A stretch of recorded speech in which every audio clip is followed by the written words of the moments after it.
Welcome guys to another video, and today we're going to be watching some, I don't know what to call them, but we're going to be watching, I'm pretty sure we're going to be watching a few, like two at least.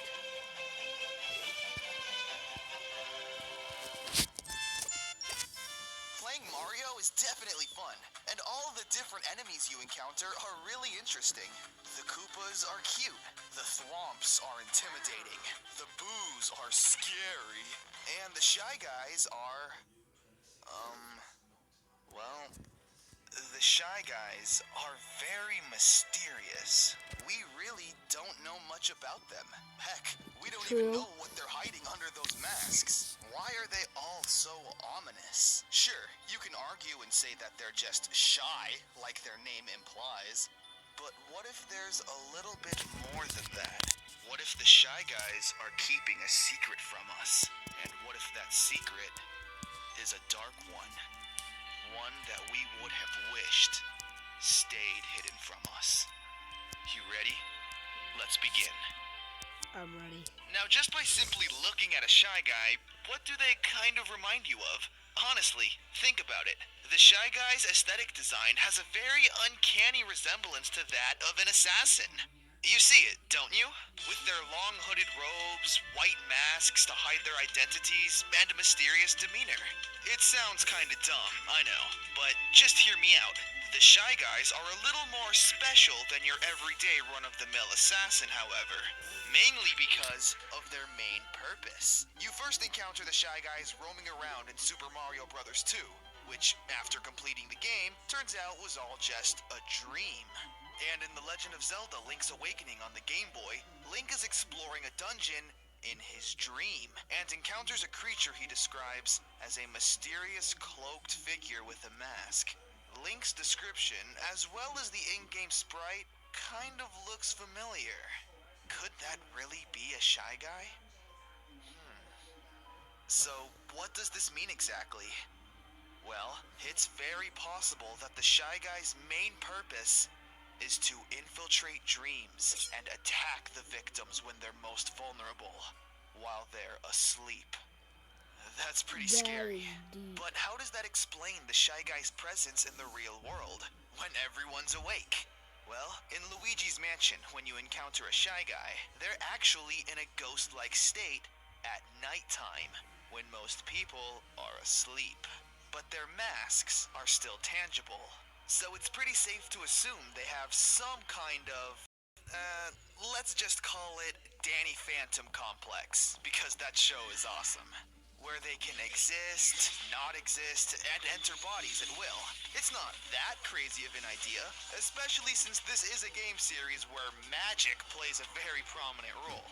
So in that sense, the Shy Guys are very assassin-like. However, they very obviously lack the stealth, deadliness, and actual effectiveness an assassin would have. Why is that? Well, here's where another factor comes into play. Kamek and the Magic Koopas.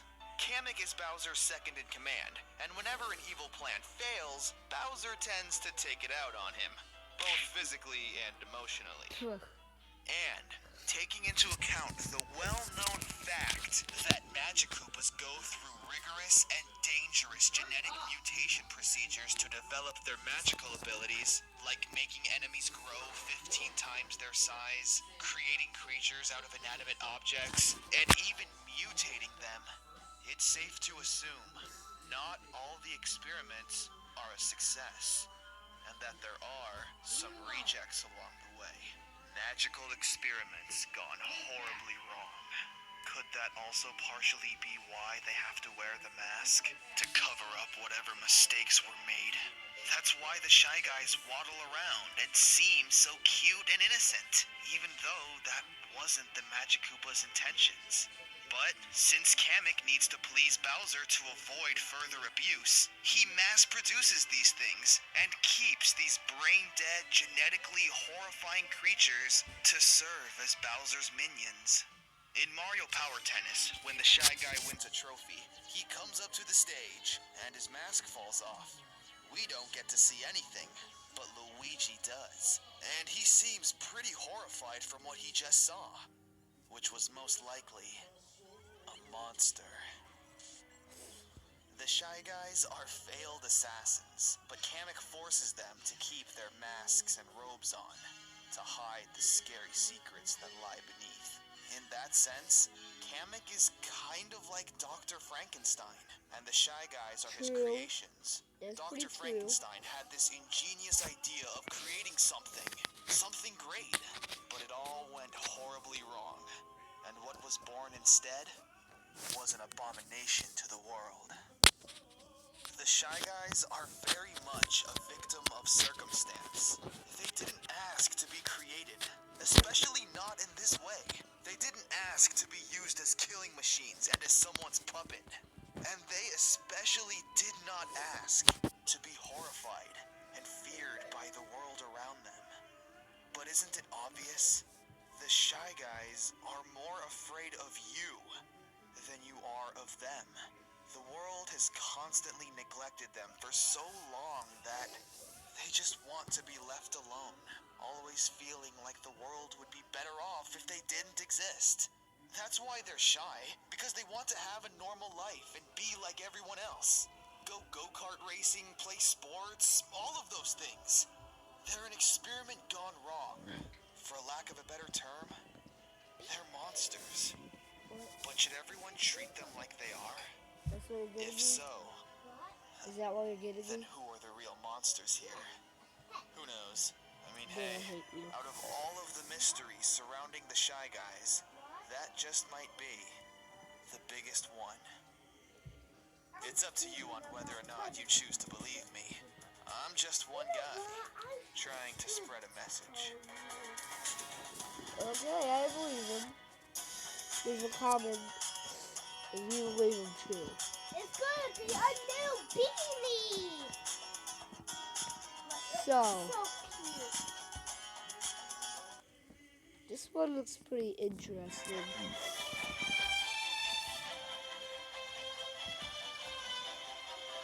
This will be the last one for today, folks. Mario, Mario, Mario. Why doesn't anyone ever talk about Princess Peach? Is it because she's kinda lame? I mean, I see where you're coming from. All she really seems to do is bake cake and get captured. On the surface, yeah, she's not super interesting. But what about all the cool stuff about the princess that everyone always seems to overlook? Like, oh, I don't know. The fact that she's one of the most magical beings in all of the Mushroom Kingdom. That sounds pretty important. Now you might be wondering what the heck I'm even talking about. Well then, allow this little waffle to explain himself. In Super Mario Bros. 1, yeah, the princess kinda sucked. She was just getting captured and not doing much of anything else. So, skip. But in every title following that game, Princess Peach has shown very strong and clear signs of clairvoyance. Clairvoyance is basically having extremely powerful mental abilities, perceiving things beyond normal human senses, kind of like Professor Xavier from the X-Men. Some examples of Peach's clairvoyance would be first evident in Super Mario Bros. 2, where Peach was able to lift herself off the ground and levitate for a short period of time. And almost every Mario game since then that's featured Peach as a playable character has given her this power. But that's all pretty common knowledge at this point. Tell me something I don't know. So, let's dig a little bit deeper. In Super Mario Bros. 3, after you complete a world, you get a nice little letter from the princess, accompanied with a really awesome item. That's really sweet of her, and... wait, if Princess Peach is being held prisoner by Bowser, how is she able to send letters and items to us? I really doubt the forces of evil have some kind of mailing service, even though that would be pretty cute. But no, here's where more of the clairvoyance powers come into play. As I mentioned before, clairvoyance is an ability that has a lot to do with the mental aspect of a person. One of the most common mental abilities is telekinesis, manipulating objects with your mind. This explains how the princess's letters and items always find their way to Mario. She shares a very strong bond with her companions, so her clairvoyant ability should allow her to sense them, no matter where they are. Speaking of which, how does Peach send you the items? I mean, these items are not throwaway power-ups. They're really useful, like the P-Wing. How does a prisoner have these in their possession? Well, what if she never even had them in her possession in the first place? Here's where we find out Princess Peach's most apparent and main power: the ability to produce magical items. She's able to create them from scratch, quite possibly with the aid of her mental ability and her magic. As mentioned before in Mario 3 with her letters, that's what the P in the P-Wing stands for: Peach. And also, in Super Mario World, during the final boss fight, she literally pulls out mushrooms from nowhere and gives them to you. This could also maybe be the reason why Bowser is always kidnapping Peach. He's after her powers, wanting to utilize that amazing ability for himself. Or he just thinks that she's cute. But again, this leads to another question. If Peach is such a powerful and amazing magic user, why doesn't she just use that to completely obliterate Bowser? And the answer to that is this: Peach is still just a princess, meaning that she's still pretty young and still has a lot to learn. This includes learning, developing, and mastering her powers. And she definitely is learning. In Super Mario RPG, she's practically a powerful mage, having a ton of powerful spells to attack the enemy with. But Peach is human. How exactly is she able to do all of these phenomenal acts? Well, it's all in her amulet. Yeah, the amulet. It's why she never takes it off. No matter what game, universe, or even costume she's in, she's always wearing it. The amulet is a keepsake passed down from generation to generation and is given only to the royal blood of the land, giving the ruler a whole new batch of responsibilities alongside running their kingdom. This actually makes sense, as you can see Princess Daisy, Rosalina, Princess Shakora, and even Queen Bean having a similar type of amulet. So now that we've taken a deeper look into the overlooked aspects of Peach's life, you might hate her even more, knowing that she can do all of this and is still pretty useless when it comes to defending herself. But I don't think that. I think Princess Peach is pretty amazing. I agree. Super Princess Peach is a great example of her heroism. Not everyone in this world can be a fearless, natural-born warrior, especially humans like Peach. We can all relate to this, right? There are times where we want to run away, times we just want to cry, no matter how brave we're trying to be. But the only thing people should ever expect from you is your best. That's all. If you're giving it everything you've got, people should at least appreciate it, even if it's not exactly enough. But she has an important place in my heart, simply for doing her best.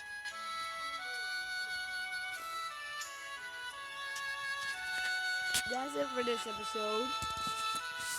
Give me at least 2 likes on this video, and I will do 2 more. Bye.